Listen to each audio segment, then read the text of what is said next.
ComC is your home for buying, selling, and flipping all the hottest trading cards. Their consignment marketplace is home to over 27 million cards across all sports, genres, and eras. With a ComC account, you can purchase cards from different sellers over time and ship them home together later, or immediately reprice them for sale on the ComC marketplace. To stay updated with ComC, please follow them on social media at CheckOutMyCards, one word, on Facebook, Instagram, and Twitter.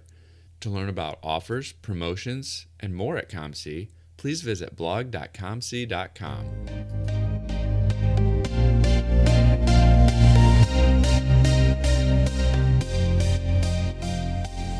You're listening to the WaxPackHero Sports Card Minute, a podcast where we discuss both the hobby and business sides of collecting. I'm your host, Mike Sommer, and I want to help you buy, sell, and trade your way into a collection you'll love.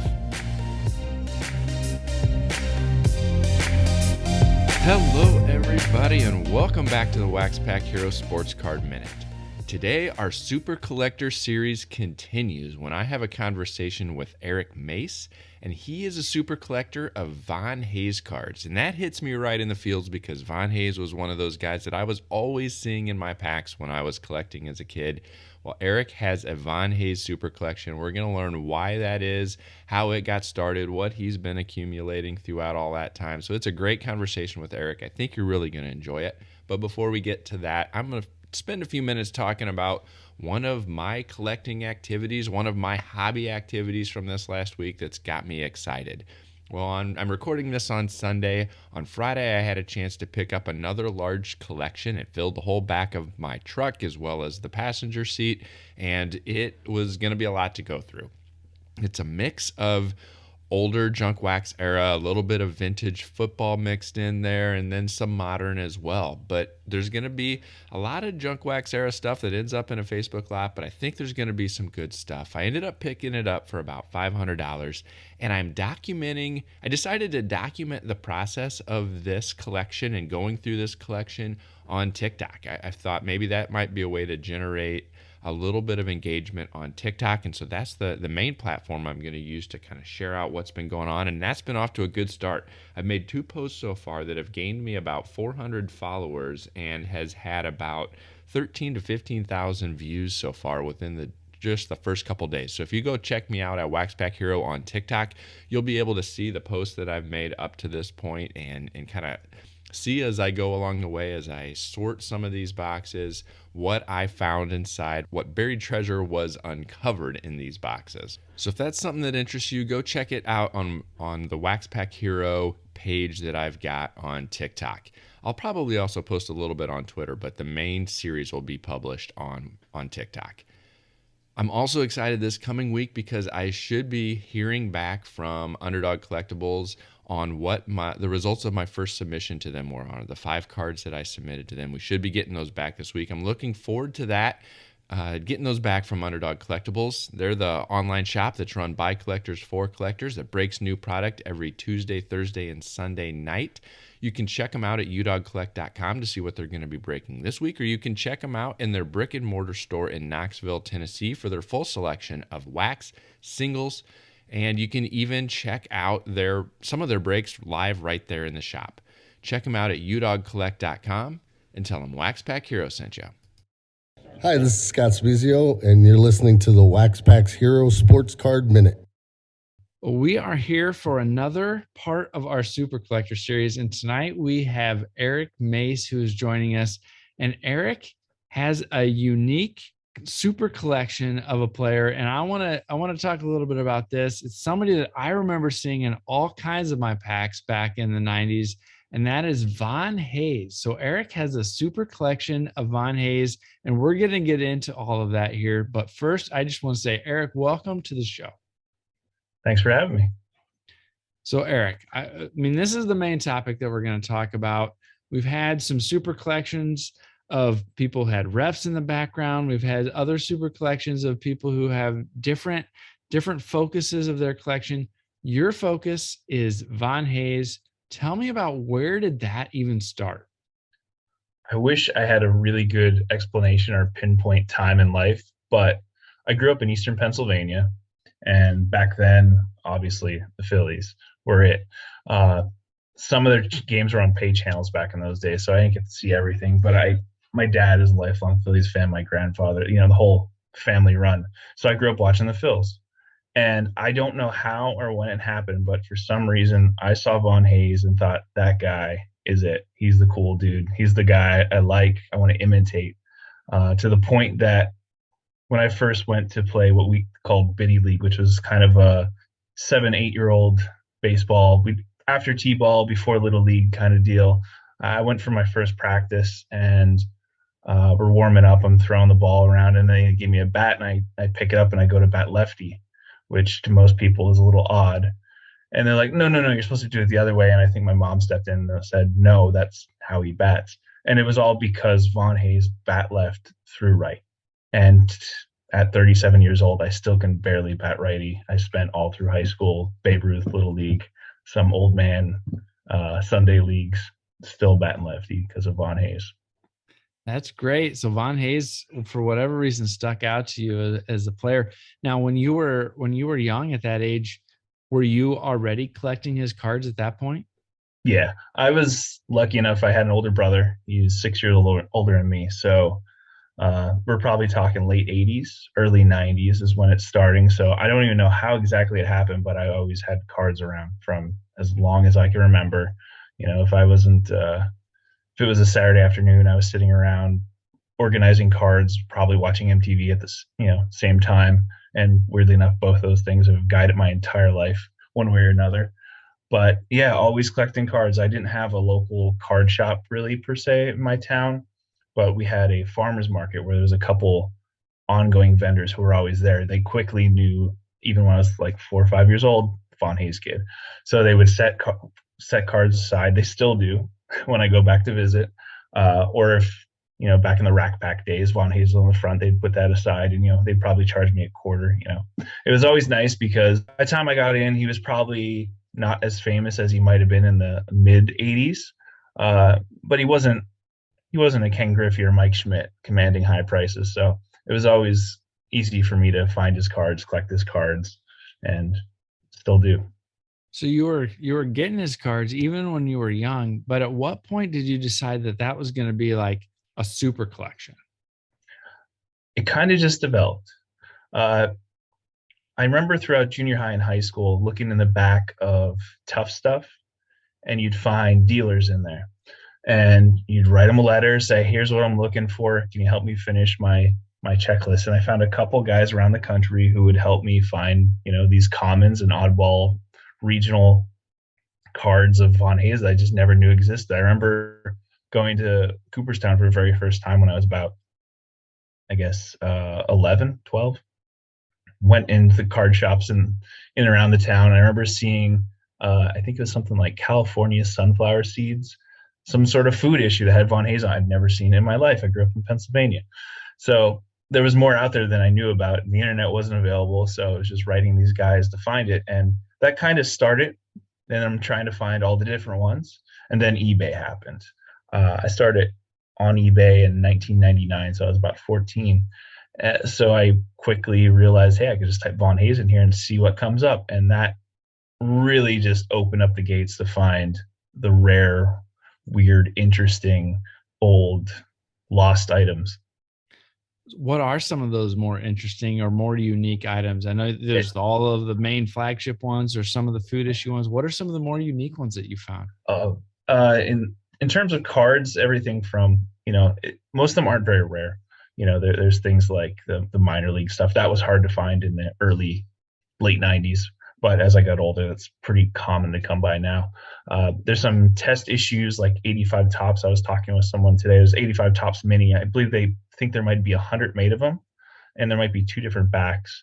So just having one of those, which I happen to get signed recently, is fun. So there's the good thing about Von never being a superstar is there's not 100 new cards of him every single year with 20 different parallels to track down. So I've always kind of been thankful for that, which I think is probably also why I've stuck with it so long. He was in archives a couple years ago, so there's a regular issue and a signature. There's some buybacks that come from Upper Deck, Leaf that I've tried to track down. Got a couple 101s, nothing too wild, but The things that I probably enjoy the most are the things no one really goes looking for, just happens to find. Uh, I have a copy of an umpire's report from 1992 where he got thrown out of a game. I have a check reimbursing his All-Star game expenses, I think for $250 from the National League. I have some game used bats, hats, wristbands, the whole 9 yards. So that stuff's fun. But yeah, it's things like that, or finding a full box of 1986 Kraft macaroni and cheese with Von Hayes on the back of it. So those are the things that kind of give me a little bit more of a kick. It's rare that I find something I haven't seen before, but it does come up a couple times a year. I'll find maybe like a 7-Eleven sign with his face on it. How many total items do you have of him now? It's got to be in the thousands, because I was obsessive enough, and I still do with the dealers I know. If they find 30 Von Hayes cards sorting boxes, they put them aside, I buy them every time, no matter what. Doesn't matter how many I have, I just pick them up whenever I see them. So I know I bought 300 of his 82 Topps rookie one time on eBay for some reason. I still have, but I'd assume somewhere in the couple thousand. Are there any particular ones that you don't have? Like, do you have a master checklist that you're knocking things off of and there's some that you're still trying to track down after all these years? I do, but I haven't put too much effort in, because I think I have most everything. All the basic cards I have. It's just the modern buyback reissues, or Upper Deck or Leaf or Topps even would do that rediscover Topps in different colors. I buy them when I find them, but it just doesn't feel as special to me to track down that for some reason or another. But I still look for them. I still have a little list just in case I come across them.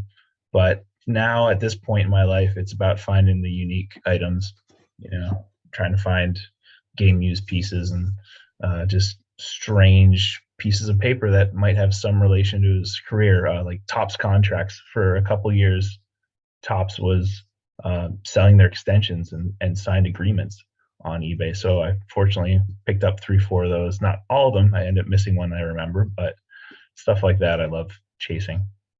Yeah, that's pretty cool. I know in a collection that I bought last fall, there was some unique and different memorabilia type items, and one of those was a Bobby Abreu signed check from Fleer Skybox. That's awesome. And I don't know if it was like something that they had received back after an autograph deal or whatever it was, but there was some kind of check from Fleer Skybox that he had endorsed on the back, and now I've got possession of it. I'm not a big fan of his, but it was just such a cool and unique item. That is like, yeah, I got to hang on to this, because this is not the type of stuff that you see every day. Yeah, I got turned on autographs through the mail as a kid too, as a early teenager, finding those books of addresses. And that's one of those things that signed checks was always a really big thing that people collected up until modern times. And now that doesn't really exist. You can't really get a copy of a canceled check anymore. I've tried from the banks I've used within the past 20 years, and most of them have gone away. So it's kind of interesting that way, where it's one of those collectibles on whatever level, however desirable it is, that just isn't going to exist again. It's kind of like tickets also just disappearing. Yeah, I was talking to somebody, and they were talking about Mickey Mantle and how often he would write somebody a check, and half the time it was because he figured they would never cash it, because they wanted to keep his autograph on there. But now with digital deposits and all of those types of things, if you do have somebody that even still writes checks, there's no reason that they wouldn't cash it, because you can just take a picture of it and your bank will still deposit it. That's pretty cool. If I understand correctly, you eventually got a chance to meet Von? Yes, I've met him twice. I've seen him in person a couple times over the years. The first time, I grew up near Reading, Pennsylvania. It was about 45 minutes, probably from where I grew up. It's probably the first place I ever saw a professional game. It's a AA Phillies affiliate. And in the late 90s, they had a old timers home run derby with a bunch of guys that were around in the 80s, 90s. One was Vaughn. So I finally got to meet him at 12, once he was already retired, but he was super nice. I was probably way too over the top as a 12-year-old kid, like literally passed him my address, hoping it would become pen pals or something. It didn't happen. But last year, the Philly show had Vaughn come in, and they had photo opportunities, obviously autograph opportunities. So I signed up for the whole deal, got a couple things signed, and got to meet him. And walking up in line, they would do the meet and greets first. So I was walking up in line, I get to him, and he literally just says, "Hey, I'm Vaughn Hayes. What's your name?" Puts his arm around me and starts talking like we're friends. And it was just awesome that he's just kind of a normal dude, which I think he is. I think he always kind of had that reputation for being someone who, I don't know what it would be like today, but he was one of those prospects where he's the next Ted Williams apparently in 1982. So there's a lot of pressure. He gets traded 5-for-1, notoriously somewhat, but I would argue it was worth it. So he probably had a lot of pressure, and he probably was a very focal point person for a while. But at the end of the day, he was just happy doing what he was doing. He played 10 years in the big leagues and had a decent career that most people would love to have. So it just seemed like he was a very normal guy at the end of the day. And so I enjoyed getting to talk to him for a couple minutes at least. Yeah, that's awesome. It's always good when you can connect and have a chance to meet face to face with one of those people that have always been one of your kind of childhood icons. And when they turn out to be somebody that you can relate to a little bit and don't come across as like too big for everybody else, that's always a great ending to that type of story. So now you mentioned that you've got most of the normal kind of common releases, and it's some of the more unique stuff that you're looking for. For if anybody out there happens to have any of this Von Hayes memorabilia or Von Hayes, collectibles, is there anything that's on your like wish list that you've not been able to track down that you just are dying to get your hands on? Anything game used or potentially interesting. Like I'll buy press photos once in a while. They're not, or the ones that would go to the newspaper and they would use the print in the paper back in the 70s and 80s and 90s. I'll get those occasionally if they pop up, but I love game used things.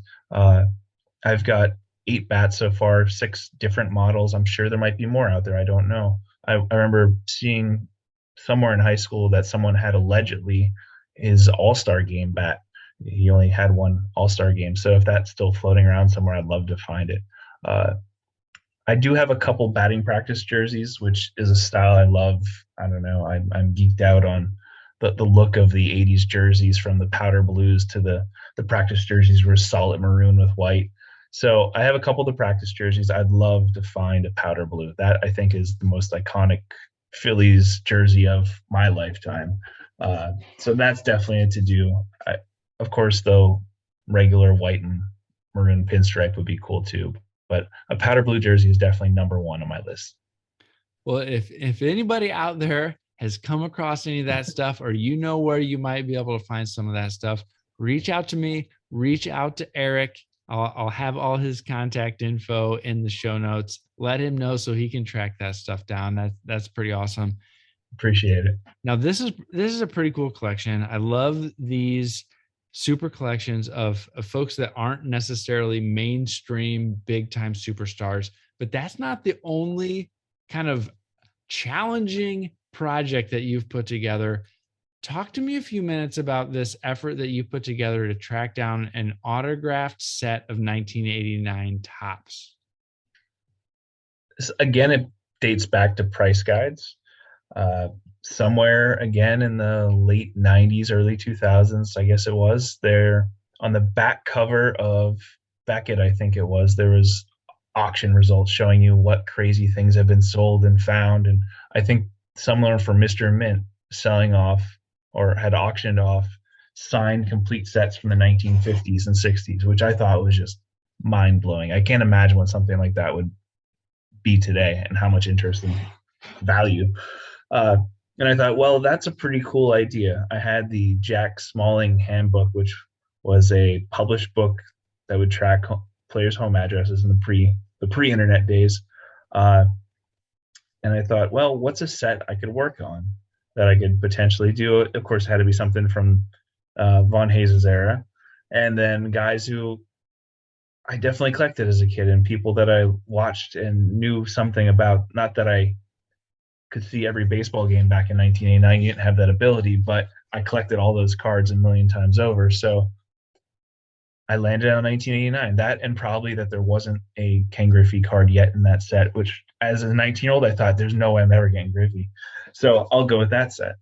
And at 19, I started sending out through the mail to everyone that I could find results from using, I was past that book by that point in time, but a website called sportscollectors.net that I still use.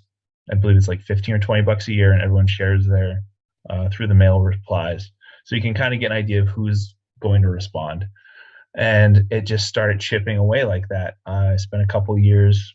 It probably stalled a bit. I started going to college, got a little bit away from cards, but I never really kept with modern cards. If I did something, I was chasing vintage or stuff I could get signed through the mail. So I always kind of came back to it over and over and over.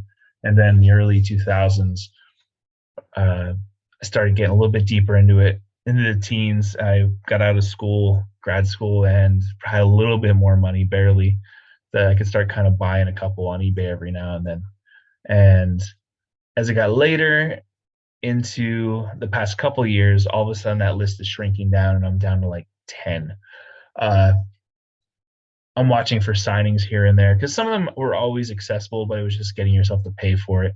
Like, I really needed Eddie Murray autograph. Do I want to pay $80 to $90 for it? Not exactly, but come on, the set needs it at this point.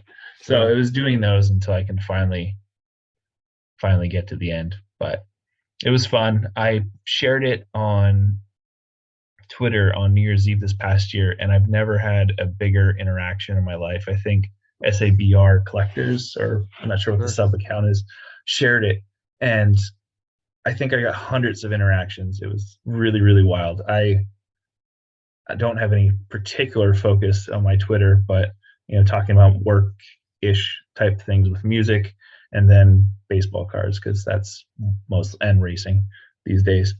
But it was just awesome to see all these interactions with people saying, "Hey, did you get this player? Who was hard?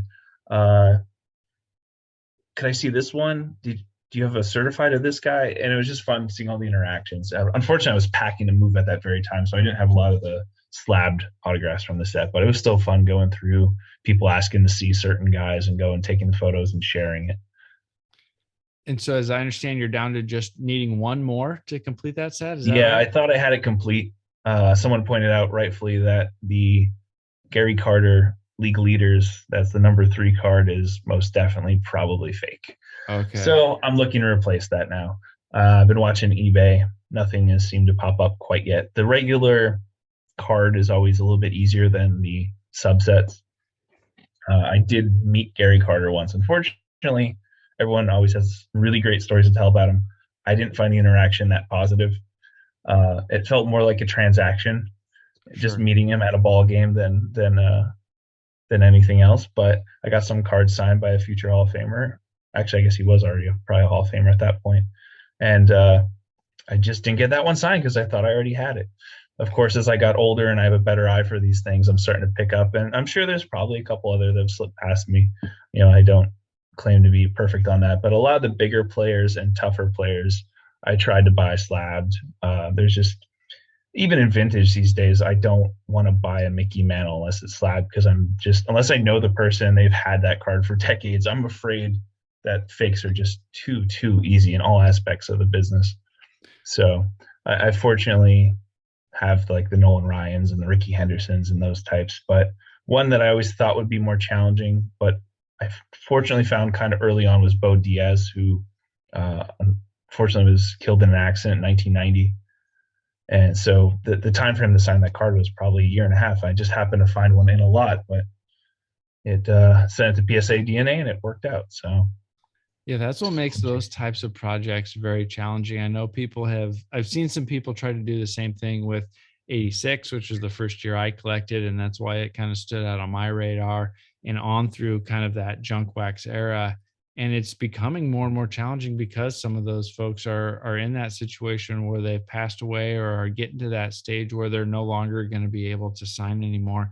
If anybody out there has that Gary Carter signed League Leaders card, another one that we know where a good home can be found for that card. So So that's I really think it cool. may actually be record breakers now that I'm thinking of it. Oh, record But breakers. Okay, not yeah, league leaders. So record breakers, league leaders, one of those kind of subset cards. We can confirm that later on with Eric. But if you think you might have one of those, again, reach out because we know where a good home might be. So Eric, those are some pretty cool and pretty intense efforts, right? That 89 full autograph set.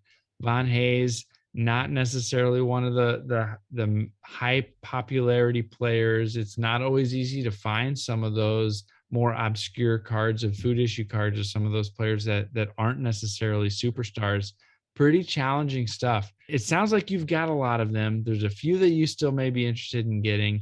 Before we go today, make sure you share where can people find you if they have something that you might be interested in. the best place probably to get me is like everyone else in the card world on Twitter. My handle's at erockmace, EROCMACE. Awesome. Is there anything else that you want people to know before we go today? No, just collect what you enjoy. It's so much fun.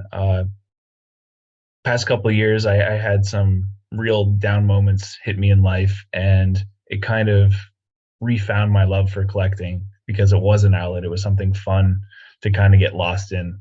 You know, you're working probably crazy hours. You've got family to take care of, and if you just get that little bit of time alone to focus on something as silly as looking at cardboard, it's just kind of rewarding and a place to get lost. I've been fortunate now that my fiance recently got introduced to loving cardboard herself. So just yesterday, she had a kind of a not so good day, and I've been sitting on some boxes of the new Topps Chrome Formula One cards. So I kind of went down in the bedroom where she was laying watching TV with a box. I said, "Hey, open this. We're going to do something." So she opened it up, and it was a box of F1 Chrome. I'm like, let's rip it. And she's like, "You know what? That did make me feel better." So That's just awesome. try to enjoy it. Yeah, that's great when cards can be a part of helping build relationships and something that you guys can do together. That's awesome. Well, I really appreciate you taking a few minutes to chat a little bit for the podcast. Like I said before, it's always interesting to me. It's one of the things that I've really enjoyed doing so far this year is having some conversations with folks who are building some really cool and unique collections. So thanks again for spending a few minutes and coming on. And thank you. And I have one more request. If anyone works at the Phillies and can get Von Hayes on the Wall of Fame, I'd really appreciate it because I think he's well deserving. That might be my next quest. There you go. Well, thanks again, Eric. All right. Thank you. Like the athletes we admire, the Sports Card Shop is changing the game. We're not launching threes, bombing drives, or hitting dingers, but we have built a unique gathering spot for all collectors to trade cards, talk sports, play games, and watch their favorite athletes on the big screens. Yes, we've partnered with Panini, Upper Deck, Leaf, Topps, Fanatics, Pokemon, and others to bring you all the latest in sealed wax and singles. But the Sports Card Shop in New Buffalo, Michigan is much, much more. Our recent expansion brings collectible sneakers, Hot Wheels, and more sports and entertainment memorabilia into the mix. Our new Collector's Cave game room is the perfect place to throw a rip party, bring friends, rip packs, trade cards, play billiards, ping pong, shuffleboard, classic arcade, and Xbox games, all while watching your favorite sport on TV. Visit us at thesportscardshop.com. Follow us on social @_sportscardshop, or better yet, visit us in person to learn about special events, party packages, new products, and everything we're doing for you. The Sports Card Shop, connecting people, sports, and the hobby around the world. Well, if you ask me, putting together one of these complete sets of autograph cards is one of the most challenging things a collector can do in this hobby. And so I applaud Eric for his accomplishment with the 89 Topps autograph set, and hearing about his super collection of Von Hayes cards was also pretty cool. So thanks again to Eric for coming on the show. You can get all of his contact information again in the show notes if you missed it when he shared that a few minutes ago. Well, That is all I've got for you today. Let me know what you think about the show. Reach out to me on Twitter at @MikeSummers. Send me an email at waxpackhero@gmail.com. I'd love to hear what you think about the show. If you've got any questions about hobby topics that have been on your mind, I'd love to be able to answer them. So send me an email, send me a direct message. I'd love to have that conversation.